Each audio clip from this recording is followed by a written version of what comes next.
So going forward, the companies obviously want to switch completely to EV, right? Electric vehicles. I think the big date is 2030.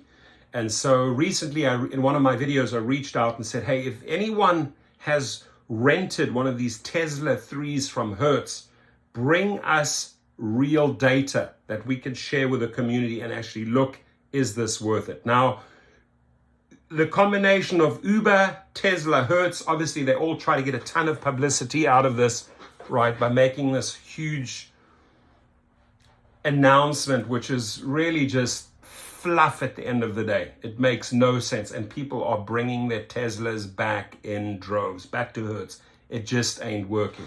Now, when you are told that it's like $300 and something per week, right, and you're actually getting a Tesla, that Tesla at 300 starting, but that's how they market it to you.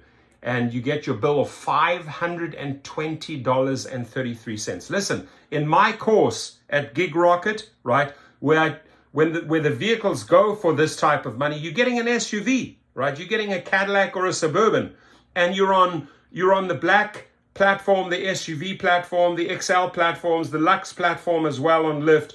And you're getting the TCP, the licensing, and you can drive private clients around for this type of money per week, right? There is no way in the world, if I show you in that course, like, okay, here's what you get for like $550 per week, right? And how much money you can make versus a Tesla 3 stuck on the X platform. Does not work. And it doesn't end there because they're not even including the charging costs. At least with some of the other companies that we've promoted, the charging costs are included, and there's not all these BS hidden fees, right? They have lied to the drivers, right, and lured them in. Again, classic bait and switch as we know it from Uber. But 1 week later, the guy's like, I'm done. I'm taking the car back. So he says, so I returned the Tesla a day early on Wednesday, right? I had it for 6 days. He didn't even keep it for 7 days. And thank you, Dennis, right? Thank you so much. This is what I was waiting for, right? As Dennis Kelzer, you show us a calculation here that drivers can work with. So you can see it with your own eyes. This doesn't make sense. This little marriage between Elon Musk, Dara Khosrowshahi, and Hertz does not work, right? It is what I call... So he returns the car after 6 days, but he's still paid for 7, right? Because they're going to charge you for 7. I drove it for 5 days for UberX, Comfort, and Green. Here are the results. This is really what you need to see, right? And we can get more feedback from other people. I really want to know, what is this car going to cost? What can you make if you put in X amount of hours? The math doesn't add up. 78 trips, 30 hours and 45 minutes active, $1,038.96. So basically $1,039 total earnings in 5 days, right? About $33.75 per hour gross revenue. This does not count the time I spent in the charging station, right? So subtracting the $520.33 I paid for the Tesla, that leaves $518.63 net revenue, right? And that really, you can't call that net revenue right there because there's other factors that haven't even been factored in there. So 30.75 hours for a grand total of $15. So you divide the hours by, what you're actually making. $15.67 per hour, it's less than the California minimum. So I wonder if I will get my California Prop 22 wage subsidy. I doubt it if you've only been operational for a few days, like for a week, right? So I charge it every day, sometimes twice at the Tesla super charging station to go from 20% to 100% charge only costs $20 a night, but it takes 1.5 hours at 50 kilowatts to 75 kW average charge. That's the part that sucks, since that is time spent not earning. But even if you are sleeping in your car, you are working because you have to do it as a part of the job. I have not been billed for the charging yet. So he hasn't even been billed for the charging yet. So you're not even factoring this in.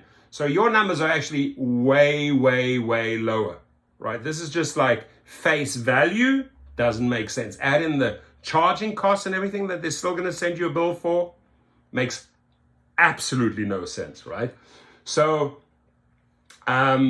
he says here, I have not been billed for the charge yet, so I assume Hertz or Uber has paid for that. Don't assume. I haven't seen it on my bill for my Amex card yet.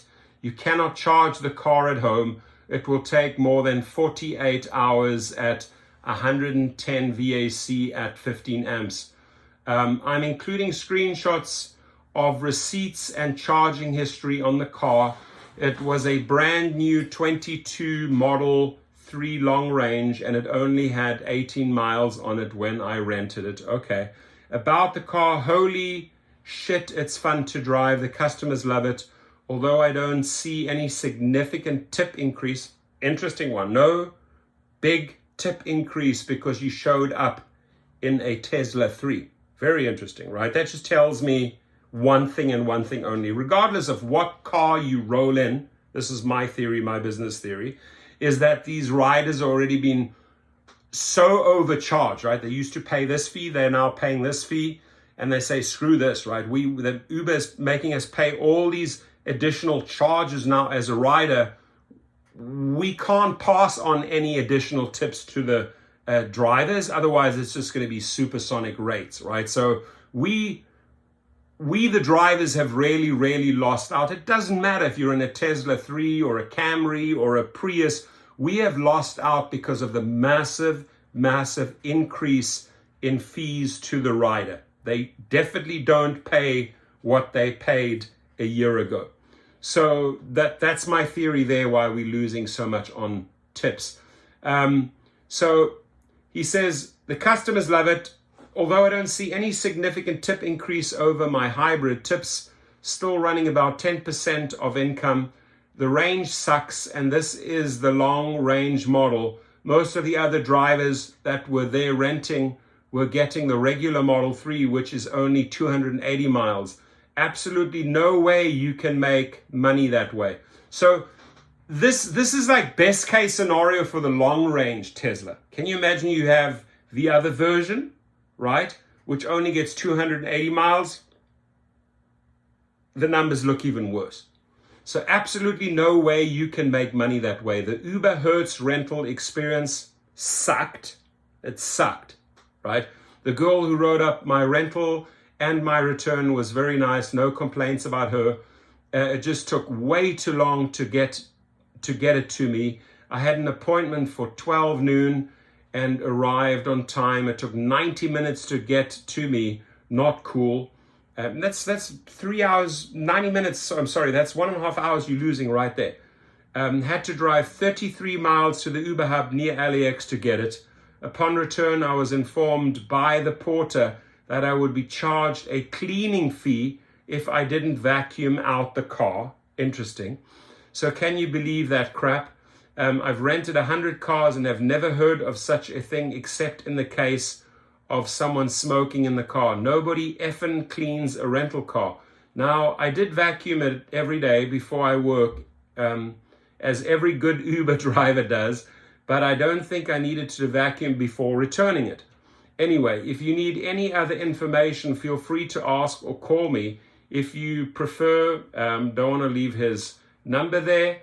But the bottom line is, if you're getting a Tesla 3 for that rate, right, and you look at the monies generated in that period versus what you're paying, and what hasn't even been added in charge-wise, right, you're not making money, right? It's a complete waste of time. I'd prefer you go over to GigRocket and look what you can generate with 520, call it $550 a week. Way more, several times more, right?